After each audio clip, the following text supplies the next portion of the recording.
दिल तोड़ना मना है, 8वीं किस्त। दादी ने फख्र से उसे देखा। हाँ, अच्छा है, लोगों के सामने एक अच्छी इमेज बनेगी। अगले साल मैं शायद एमएनए की सीट पर खड़ी हो जाऊं और ये ट्रस्ट अच्छा खासा वोट बैंक है। उसने तासुब से अम्मी को देखा। वो ये इदारा सच्चे दिल से इंसानियत की खिदमत के लिए बना रहा था, लेकिन अम्मी सियासी नजरों से उसे देख रही थी। चलो जो भी समझे वो, उसका दिल तो साफ था।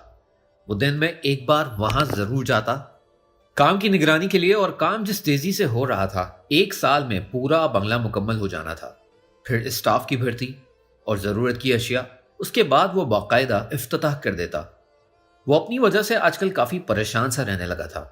उसे खुद नहीं मालूम वो कब किसके सामने क्या अजीब कर दे जिससे उसे शर्मिंदगी उठानी पड़ जाए। जब ठेकेदार चेक साइन करवाने आया तो उसने चेक पर ऐसा क्या लिख दिया कि ठेकेदार उसे ऐनक के शीशों के पीछे से देखने लगा। उसने चेक उसके हाथों से लेकर देखा। दिल तोड़ना मना है, वो जुमला जो अक्सर बोलता रहता था, साइन की जगह लिख बैठा। कुछ शर्मिंदा होते हुए उसने दूसरा चेक निकाला। सुबह नाश्ते के वक्त वो चाय में केला डुबोकर खा रहा था। तुम्हारी तबीयत तो ठीक है ना बेटा? अम्मा समेत दादी ने घूर कर उसे देखा। 2 नौकर भी वहां खड़े दांत निकाल रहे थे। मैंने सुना है चाय में केला डुबोकर खाने से सेहत अच्छी रहती है। अब वो और क्या कहता। अखबार मुंह के सामने करके वो कमरे में आया और आईने के सामने जा खड़ा हुआ। आईना उसका, घर उसका, कमरा उसका। तो आईने में वो नकाब वाली क्यों? बराए मेहरबानी आप यूं बार बार ना आया करें ख्यालों में। मालूम है कितनी बेइज्जती हो जाती है मेरी। वो आईने में खड़ा जाने किस अक्स से बातें कर रहा था। दादी भी उसी वक्त उसके पीछे पीछे आ गई। ये तुम किससे बातें कर रहे हो? वो बेबसी से मुस्कुराया और उसने आईने की तरफ देखा जैसे कह रहा हो, देखो क्या क्या हो रहा है मेरे साथ। उसने डाइनिंग टेबल पर खाना खाना छोड़ दिया। वहां वो कुछ ना कुछ अजीब करता रहता था। उसने खाना अपने कमरे में मंगवाना शुरू कर दिया, क्योंकि यहां कोई नहीं था। चाहे वो कस्टर्ड को बिरयानी कहता या केले को चाय में डुबोता, यही हाल उसका पढ़ाई में भी था। किताब खोले खोले लफ्ज आंखों के सामने से गुम हो जाते। पता नहीं वो क्या पढ़ रहा था, क्या लिख रहा था। उसकी पढ़ाई का काफी हद तक नुकसान हो रहा था और ख्यालों में गुम रहने की वजह से रिजल्ट भी सामने आया। मंथली टेस्ट में उसकी रिपोर्ट रईसा बेगम ने देखी तो देखती रह गई। ये तुम्हारा रिजल्ट है? उन्होंने बेयकीनी से रिपोर्ट को देखा। वो सर झुकाए सामने बेड पर बैठा था। वो 99% वालों में से था, मगर जिंदगी में पहली बार उसका रिजल्ट 70 से भी कम था। दोस्तों समेत सब ने हैरान तो होना ही था। ये मौजज़ा क्यों कर हुआ? वो हमेशा फर्स्ट था, इस बार इतना पीछे कैसे? अब इसका रिजल्ट उसकी कामयाबी की गवाही देता था। मगर 1 महीने में ऐसा क्या बदल गया कि वो हीरो से जीरो बन गया? जो भी सुनता यकीन नहीं करता। और पेपर चेक करने वाले प्रोफेसर ने अगले दिन उसका पेपर पूरी क्लास के सामने इबरत के तौर पर पेश किया। ये देखें जनाब दिल कैफ साहब क्या लिखते हैं। मैं जब अकेला होता हूं तो वो नजर आती है, और जब किसी के साथ होता हूं तब भी मुझे वही नजर आती है। पूरी क्लास के कहकहों से हॉल गूंज उठा। वो शर्म के मारे सर नहीं उठा सका। उसे बहुत बड़ा डॉक्टर बनना था, लेकिन ये क्या हो रहा था उसके साथ? इस बात को लेकर अगले कई दिन तक उसका मजाक बनाया गया। स्टूडेंट एक दूसरे को इशारों में बता रहे होते, यही है वो, और वो सबको इग्नोर करके मुस्कुरा देता। अपना पेपर बार बार पढ़कर वो मुस्कुराता। ये क्या लिख दिया उसने? अब ये तो तय था, जो ख्याल उसके दिल में आया था उससे वो कभी पीछा छुड़ा ही नहीं सकता था। सच बताओ कौन है वो? उमर ने उस दिन उससे पूछ लिया। उसने बहुत टालना चाहा और फिर वो सब कुछ बताने पर मजबूर हो गया। उसने उमर को अलिफ से लेकर ये तक सारी कहानी सुनाई। वो उसे बेयकीनी से देखता रहा। तुम उसके बारे में इतना क्यों सोचते हो? इसमें ऐसी क्या खास बात है जो किसी और में नहीं? सब कुछ सुनने के बाद उमर ने उससे पूछा। उसे यकीन नहीं आया। वो अब तक एक मामूली सी सादा सी लड़की के बारे में सोचता रहा। दिले कैफ आजम के सामने वो थी भी क्या? खासियत तो नजर में होती है, और जो चाहा जाता है वही खास बन जाती है। वो उमर के घर की छत पर एक छोटी चारपाई पर लेटा था। क्या तुम्हें उससे मोहब्बत हो गई है? उसकी आंखों के सामने सारे सितारे घूम गए। उसने बेयकीन सा होकर उमर को देखा, जो उसकी तरफ देख रहा था। नहीं, ऐसा तो कुछ भी नहीं। मैं तो बस वैसे ही सोचता रहता हूं। उसने नजरें चुरा कर कहा था, लेकिन दिल में क्यों लहरें दौड़ने लगी, धड़कन क्यों किसी और का नाम सुनकर धड़कने लगी। उसने दिल पर हाथ रखकर जैसे इस तूफान को रोकने की कोशिश की। उमर ने उससे मजीद बहस नहीं की, लेकिन वो जानता था दिल कैफ इससे मोहब्बत करने लगा है और एतराफ नहीं कर रहा। जो निशानियां उसने बताई वो मोहब्बत की ही थी और वो कह रहा था उसे मोहब्बत नहीं है। घर की दीवारों को उससे इतनी मोहब्बत थी जब वो घर पर ना होती तो जैसे एक एक ईंट उदास था। जामुन के पेड़ और उस पर चहचहाते सैकड़ों परिंदों को उससे इतनी अकीदत थी जब वो घर पर नहीं होती तो जामुन परिंदों से खाली होता। उसका मानना था परिंदे और दरख्त मोहब्बत की जुबान समझते हैं और वो सब सिर्फ उसी की जुबान ही तो समझते थे। गर्मियों में परिंदों के पानी के लिए उसने दरख्त के नीचे एक अलग बर्तन रखा हुआ था। वो उसमें पानी डालना कभी नहीं भूली। जामुन को भी वो बाकायदगी से पानी देती रहती थी। उसे अपने घर की एक एक चीज से इतनी मोहब्बत थी कि वो घर से बाहर जाकर अपने घर की दीवारों को मिस करने लगती। दीवारों की ईंट, छोटा सा सहन जो कि हमेशा चमक रहा होता था। उसने कभी अपने घर को मैला होने नहीं दिया। वो जैसे इस घर के लिए बनी थी। तब अजीब नहीं लगता था जब वो फर्श धो रही होती।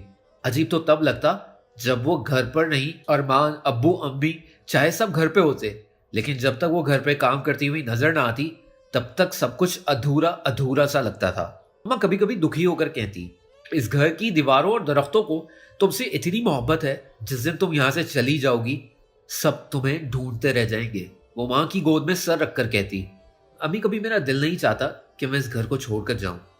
वो उदास हो जाती, और किसका दिल चाहता वो उस घर को छोड़कर जाए जिसकी एक एक ईंट उसने मोहब्बत से सजाई हो। घर को चूना वो खुद करती थी। हर महीने कमरे से सारा सामान निकालकर पूरे कमरे की सफाई करती थी। अरमान कभी कभी उसे बहुत तंग करता। वो उसका बहुत लाडला था। अम्मा उसे बहुत डांटती थी क्योंकि मोहल्ले में रोज वो कोई नया कारनामा करके आता और अगले घंटे कोई रिपोर्ट देने दरवाजा खटखटा रहा होता। अब्बा की संजीदगी की वजह से उनके सामने तो वो वैसे भी चुप रहता। ऐसे में वो उसके बहुत करीब थी। रात को वो सोता भी उसी के कमरे में था। वो उसे बड़ी बहन कम और मां ज्यादा समझता था। उम्रों में भी तो इतना फर्क था और वो उसके लाड उठाने के लिए इसलिए मजबूर थी क्योंकि वो उससे बहुत मोहब्बत करती थी। रात को वो उसकी गोद में लोरी सुनकर ही सोता था। नाश्ते में सिर्फ उसका बना हुआ पराठा खाता था। बैग सामान उसे वो खुद पूरे करके देती थी। टिफिन बॉक्स भी उसे उसी के हाथ की चाहिए थी और मजाल था वो कभी अम्मा के हाथ का पानी भी पीता। छुट्टी के बाद नवाब होकर वो कुर्सी पर बैठ जाता। उसे पानी, खाना वही सब कुछ चाहिए था। वो उसका जितना लाडला था उसे उतना ही तंग करता था। कभी कभी जब वो सफाई कर चुकी तो वो जानबूझकर फर्श पर गंद डाल देता, या जब वो सारे बर्तन धो चुकी होती तो वो एक आध गंदा बर्तन उठाकर उसके सामने फेंक जाता। जब आप इस घर से चली जाओगी उस दिन ये पूरा कमरा मेरा। कभी कभी वो उसे तंग करने के लिए कहता, मैं कहीं नहीं जा रही बच्चे, ज्यादा खुश ना हो। उस रात जब अरमान ने हस्ब आदत यही कहा तो उसने जवाब दिया, वो आगे से क्या कहता है, मैं बेटा हूं, मैं हमेशा यहीं रहूंगा, आप जाओगी। वो लेटे लेटे छत की तरफ देखते हुए बोला, मैं भी अब्बू के लिए उनका बेटा हूं और चाहे तुम उनके बेटे भी हो फिर भी वो तुमसे ज्यादा मुझसे मोहब्बत करते हैं। वो भी उसे तंग कर रही थी। जितनी मोहब्बत करें तुमको तो शादी करनी पड़ेगी, उसने हंसते हुए कहा। जब मैं इस घर से चली जाऊंगी तो तुम क्या मुझे मिस नहीं करोगे? वो इमोशनल होकर पूछ रही थी। वाकई उसे इस घर से कभी ना कभी तो जाना ही था। बिल्कुल नहीं, उससे नफी में सर हिलाया। वो उसे सिर्फ तंग कर रहा था, वरना वो घर में दाखिल होते ही सबसे पहले पूछता, बाजी कहाँ है? ठीक है फिर मैं चली जाऊंगी, तुम रोना मत। अपना टिफिन बॉक्स भी खुद ही बनाना, अपना होमवर्क भी खुद कर लेना, और पानी भी तुम्हें अम्मी दिया करेंगी। वो नाराज होने की एक्टिंग करते हुए कह रही थी। जब अरमान फौरन उसकी गोद में सर रखकर लेट गया और उसका हाथ पकड़ लिया, कहीं वो सचमुच ना चली जाए। मैं अब्बू से कहूंगा आपकी शादी ना करें, मैं आपको कहीं जाने नहीं दूंगा। दूर ने बड़ी मोहब्बत से छोटे भाई को देखा। आजकल घर में बड़ी रौनक लगी हुई थी। हर तरफ हल्ला गुल्ला था। शादी की तारीख जो जल्द आने वाली थी। कोई कपड़े ले रहा था तो कोई मसरूफियात में गुम था। आसपास के पड़ोसियों का भी आना जाना लगा हुआ था। ताई भी उनके घर आने जाने लगी थी। रात के वक्त लड़कियों की ढोलक और फंक्शन हुआ करते थे। मोहल्ले की सभी लड़कियां इकट्ठी हो जाती। उन्हीं दिनों नीलम को देखने कुछ लोग आने वाले थे। जाने ताई कहां कहां से बात चला रही थी। अभी असद की बीवी आई नहीं और वो नीलम के लिए रिश्ते ढूंढ रही थी। उस सुबह ताई के पास आई। इतने दिनों की नाराजगी के बाद ये पहली बार था जब वो उसे डायरेक्ट बात कर रही थी। और बात क्या कर रही थी, उससे दरख्वास्त कर रही थी कि उनके घर आकर कुछ खाने के लिए बनाए। नीलम को देखने लड़के वाले आ रहे हैं और वो खाना नीलम के नाम के साथ पेश करें। इतना मीठा वो तभी बोलती थी जब उनको कोई काम होता था। नीलम और निशा को घरदारी में कभी दिलचस्पी नहीं थी। ताई 2 नौकरानियां लगवाई हुई थी ताई ने, तो बेटियों से काम करवाने की कभी जरूरत ही महसूस नहीं हुई। लेकिन अब जब उनके रिश्ते का वक्त आया तो उनकी आंखें खुल रही थी। तो हमेशा से उनकी इज्जत करती थी और इस वक्त भी बिना किसी चूं चढ़ा के वो खामोशी के साथ उनके पोर्शन में चली गई। जाते जाते उसने अम्मा को जरूर बताया। इतने दिन बाद वो ताया के पोर्शन में आई थी। उसे सब कुछ बदला बदला सा महसूस हुआ। घर को पेंटिंग किया गया था और काफी चीजों की सेटिंग में भी तब्दीली की गई थी। अपना मखसूस सिया दुपट्टा सर पर डाले वो ताई के पीछे पीछे किचन में आई और किचन में आते ही उसे अजीब बदबू का एहसास हुआ। साथ धुआं भी निकल रहा था। सामने नीलम और निशा दोनों खड़ी थी। वो शायद कुछ बना रही थी और बदबू से पता चल गया था कि उन्होंने कौन सी चीज किस तरह से बनाई होगी। ताई ने किचन का हशर देखा तो नागवारी से उन दोनों को देखा। किसी काम की नहीं थी वो। हटो, तुम दोनों से कुछ नहीं होता। आओ नूर बेटा। गुस्से से उनको झिड़क कर ताई ने काउंटर साफ किया। उसने मुस्कुराकर उन दोनों को सलाम किया, मगर उस सलाम में भी दोनों को अपनी बेइज्जती महसूस हुई। उसने किचन संभाला और मुख्तलिफ खाने बनाने में लग गई। ताई ने सारा सामान उसे दस्तयाब कर दिया। नीलम निशा मेकअप रूम में घुस गई और वो अकेली वहीं सब कुछ बनाती रही। ताई ने एक आध बार उसका जायजा लिया। किचन में कहीं से अरमान आ निकला। कब से आपको ढूंढ रहा हूं, यहां चुड़ैल के घर में क्या कर रही हो? वो कुर्सी पर बैठ गया। वो बिरयानी के लिए मसाला भून रही थी। पूरी बात नीलम के बारे में ऐसा नहीं कहते। अगर ताई ने सुन लिया तो क्या सोचेंगी? मैं तो ताई को ही चुड़ैल कह रहा था, उसने इत्मीनान से जवाब दिया। उसने कभी नहीं सुधरना था। वो इधर उधर काम करती रही। वो तब तक उससे बातें करता रहा और ताई का पूरा किचन उलट पुलट कर रख दिया। वो बीच बीच में उसे टोकती भी रही। उसे नहीं मालूम वो मिर्च मसालों के डब्बे से क्या क्या करता रहा। वो तो बाद में उसे पता चला उसने मिर्च के डब्बे में नमक और नमक के डब्बे में चीनी, ऐसे हर मसाले का डब्बा तब्दील कर दिया उसने। ये सब उसने ताई को खौर करने के लिए किया था। और सिर्फ यही नहीं, जनाब ने चाय के थर्मस में भर भर कर चीनी डाली, जबकि ताई ने मना किया था कि चाय में चीनी बिल्कुल नहीं डालनी, क्योंकि नीलम की ना होने वाली सास शुगर की मरीज हैं। इतनी ज्यादा चीनी वाली चाय पीकर उन्होंने तो पहुंच जाना था हॉस्पिटल। और वो पहुंची हॉस्पिटल और ताई उसके सर पर पहुंची। जाने कैसे मैंने तुमसे किसी अच्छे काम की उम्मीद कर ली। तुम तो जलती हो मेरी बेटियों से। गलती हो गई जो तुझे काम बताया। ताई गुस्सा निकालकर वहां से चली गई। अब फिर से यह नाराजगी वाला सीन 1-2 महीने तक चलना था। वो जब भी ताई को मनाने की कोशिश करती, कुछ ना कुछ गलत हो जाता। और अरमान, वो क्यों इतना हंस रहा था? वो झाड़ू उठाकर उसके पीछे कमरे में भागी। वो किचन में घुस गया। वो उसे मारती कभी नहीं थी, उसे मारने की एक्टिंग करती थी, जैसे वो डरने की एक्टिंग करके भाग जाता था। मैं ये सब नहीं करना चाहता था, मगर मैंने छोटी चुड़ैल को आपका नाम लेकर हंसते हुए सुना तो मुझे गुस्सा आ गया। उसने संजीदा होकर झाड़ू फेंक दी। ये कोई नई बात तो नहीं थी, मगर क्यों हर बार अपनी बुराई सुनकर उसे दुख होता? शायद वो हमेशा तारीफें सुनने की आदी थी। अरमान का यह पहला वाकया नहीं था। वो शरारतें करता रहता था और उसे डांट भी पड़ती रहती थी। जैसे कुछ दिन पहले वो भागता हुआ उसके पास आया। वो निशाबाजी मेरे पीछे पड़ी है, उसने दरवाजा बंद करके फूले हुए सांस के साथ कहा। क्यों, तुम फिर उसका पर्स धोबी को दे आए हो? उसने गुस्से से अरमान को देखा। नहीं तो उन्होंने सुरमा लगाया और फिर चीखी, फिर मेरे पीछे भागी। वो सारी तफसील बताने लगा। सुरमा लगाया और फिर तुम्हारे पीछे भागी? उसने मशकूक नजरों से अरमान को देखा। हाँ, वो मैंने सुरमे में थोड़ी सी काली मिर्च भी डाल दी थी ना। लेकिन इतनी छोटी सी बात पर वो इतना भड़क क्यों गई? यानी अच्छाई का तो दौर ही नहीं रहा। और वो उसे देखती रह गई। नीलम के रिश्ते की इनकार की देर थी और फुप्पो पहुंच गई हशर का कटोरा लेकर।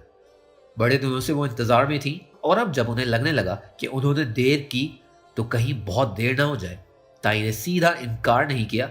वो मीठी छुरी थी। उन्होंने फुप्पो को नाराज भी नहीं करना चाहा और इनकार भी कर दिया। बच्चों की शादियों से बड़ों के बरसों पुराने ताल्लुकात खराब हो जाते हैं। लेकिन हकीकत में वो हशर को नीलम नहीं देना चाहती थी। एक छोटा होटल मैनेजर, और क्या हैसियत है उसकी। फुप्पो फिर भी नाराज हो गई और अपना सा मुंह लेकर घर आ गई। अच्छा हुआ आपके साथ मिल गया जवाब। मामी कभी भाई को अपनी बेटी नहीं देंगी। अब भी वक्त है नूर को मांग लें छोटे मामू से। जोया ने इनकार के बाद फुप्पो को अच्छा खासा सुना दिया था। सर्दियों की रात बहुत लंबी होती हैं और वो घर के अक्सर काम रात को किया करती थी, जैसे बर्तन धोना, कपड़े या इस्त्री करना। रात को सब अंगीठी के पास बैठकर खाना खाते थे और वहीं अंगीठी पर चाय बनती थी। अम्मा लकड़ियां लगाती जाती और अंगीठी गर्म होती जाती थी। वो लंबी रातों की हसीन यादें वो कभी भूल ही नहीं सकती थी। अम्मा से बातें करना, उनका अरमान को डांटना और अरमान का अंगीठी में लकड़ियां डालना। वो असद की बारात से एक रात पहले की बात थी, जब ताया के घर में बहुत बड़ा फंक्शन था। अम्मा समेत सारे वहीं उनके पोर्शन में गए हुए थे। गानों की आवाज दूर दूर तक आ रही थी। वो खालिस जनाना फंक्शन था, फिर भी वो नहीं गई।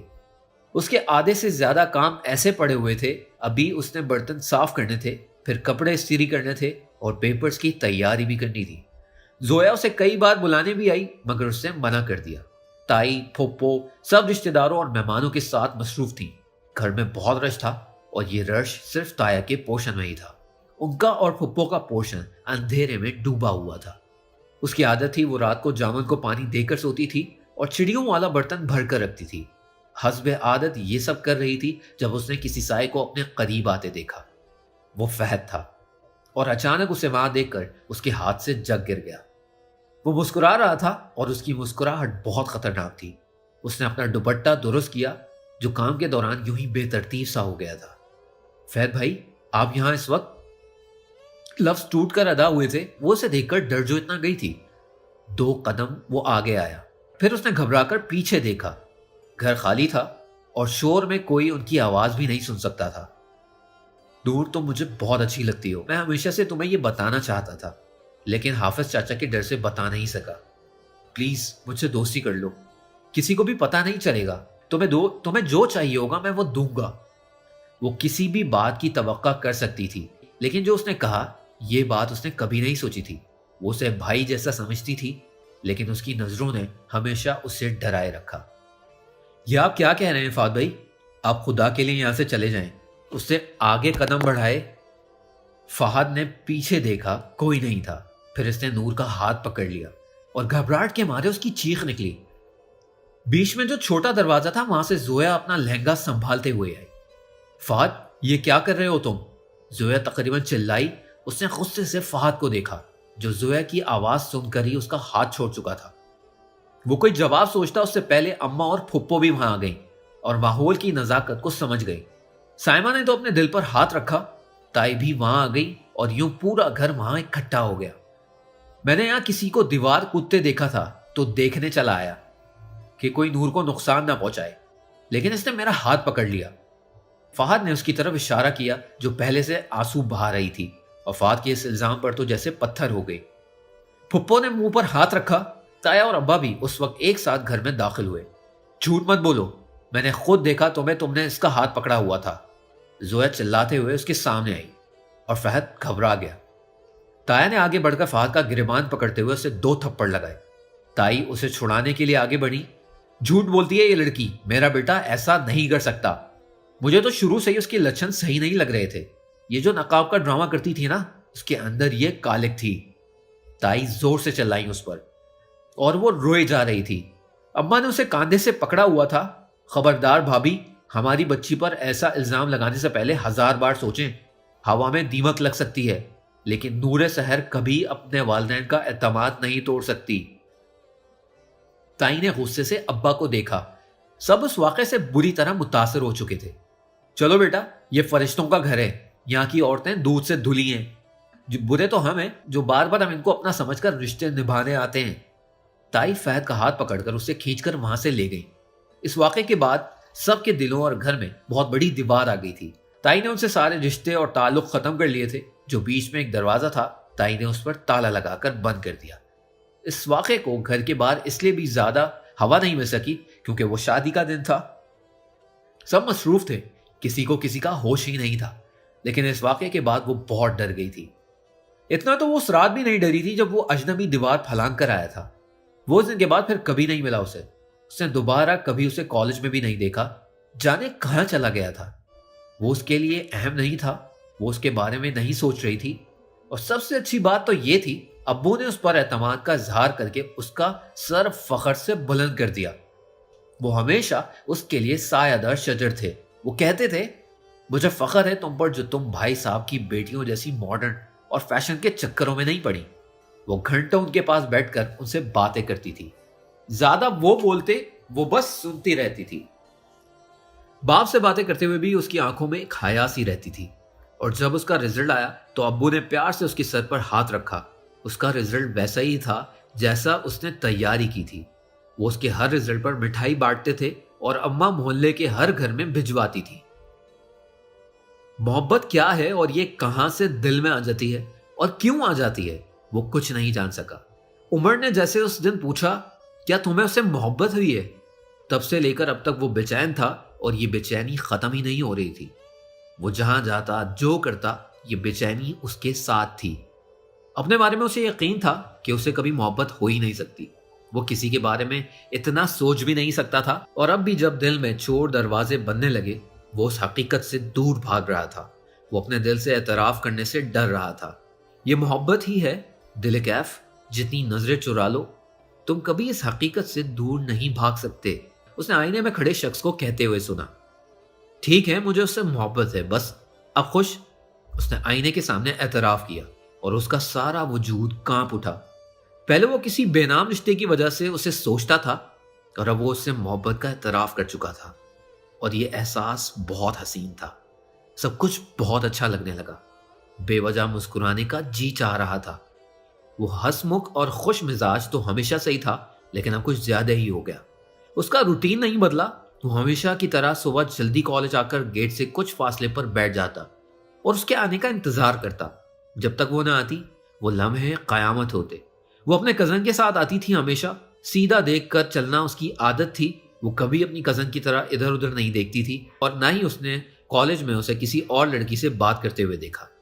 वो सिर्फ उसको देखने के लिए अपनी क्लास से कितने ही फासले पर आया करता था। उसके कई पीरियड्स भी मिस हो जाते थे। उमर तो तंग था ही उससे। वो अगर कहीं बैठे कोई जरूरी से जरूरी बात ही क्यों ना कर रहा हो, वो सारी बातें छोड़कर उसे देखने लग जाता। या वो कहीं बैठकर कुछ खाने में मसरूफ हो, ऐसे में वो नजर आ जाए तो वो खाना भी वहीं रखकर उसे देखने लग जाता। छुट्टी के वक्त वो घंटों गेट के बाहर लगे चाय वाले खोखे पर बैठा बेमकसद चाय पीता रहता। कभी वो 4 कप पीने के बाद नजर आती तो कभी 40। उसे इंतजार में होश नहीं रहता वो कितनी चाय पी रहा है। और जब उसे एक बार वो नजर आई थी, तब उसके कानों में एटम बम ही क्यों ना फोड़ दिया जाता, उसने नहीं हिलना था। उमर उसे अक्सर कहता, वो ऐसी लड़की नहीं है, उसका पीछा ना कर। और वो मुस्कुरा कर कहता, अगर ऐसी होती तो उसका पीछा ही क्यों करता। वो उसकी हर सरगर्मी पर नजर रखता था। वो किस वक्त क्या करती है, कॉलेज कब आती है, उसे सब मालूम था। वो कॉलेज आने में शायद 1-2 मिनट आगे पीछे हो जाती, लेकिन वो कभी अपने टाइम से लेट नहीं होता था। एक बार वो देर से उठा तो सामने वाली क्लॉक देखते हुए उसकी आंखें फैल गई। उसने अलार्म भी लगाया था, फिर वो बजा क्यों नहीं। बिना मुंह हाथ धोए, बिना बाल बनाए, बिना नाश्ता किए वो हॉल क्रॉस करता हुआ गेट तक आया। सब खैरियत है दिल कैफ, तुम इतनी जल्दी में कहां जा रहे हो। रईसा ने उसे देखा और उसके चेहरे पर उजलत के तासुरात देखे। अम्मी, बहुत जरूरी काम है। वो गाड़ी में बैठा, उसकी सांस अभी अभी तेज चल रही थी। लेकिन नाश्ता तो कर लो और मुंह हाथ। उसने पीछे से मां की आवाज सुनी। तब तक वो गेट क्रॉस कर चुका था। वो नाश्ते से भी जरूरी थी। उसे इस बात की कभी फिक्र ही ना थी वो कॉलेज लेट होगा, लेकिन अपनी कोई सुबह वो उसका चेहरा देखे बिना नहीं करना चाहता था। वो कोई भी सुबह मिस नहीं करना चाहता था। और जिस दिन वो कॉलेज नहीं आती, वो घंटों खोके पर बैठा रहता। सहरा का ऐसा मुसाफिर जो प्यासा था और उसे हर हाल में पानी ही चाहिए था, और उसे भी हर हाल में वही चाहिए थी। वो खुद भी कभी सोच नहीं सका कि दीवानगी की जिस इंतहा तक वो पहुंच चुका है, उसकी मंजिल कहां है। क्या मोहब्बत सच में ऐसी होती है। वो तो हमेशा से मोहब्बत को किताबी और ड्रामाई हद तक जिंदा समझता था, मगर उसे देखने के बाद उसे मोहब्बत के जिंदा होने का एहसास हो रहा था। आजकल बहुत खुश नजर आते हो, खैरियत तो है ना। दादी ने उसकी तब्दीली नोट कर ली तो पूछा, وہ مسکرا کر ٹال دیتا. جھوٹ کبھی اس سے بولا نہیں گیا. اور امی، وہ ابھی تک اس کے لیے لڑکیاں دیکھ رہی تھیں. ہر دوسرے دن وہ اسے کوئی تصویر دکھا رہی ہوتی.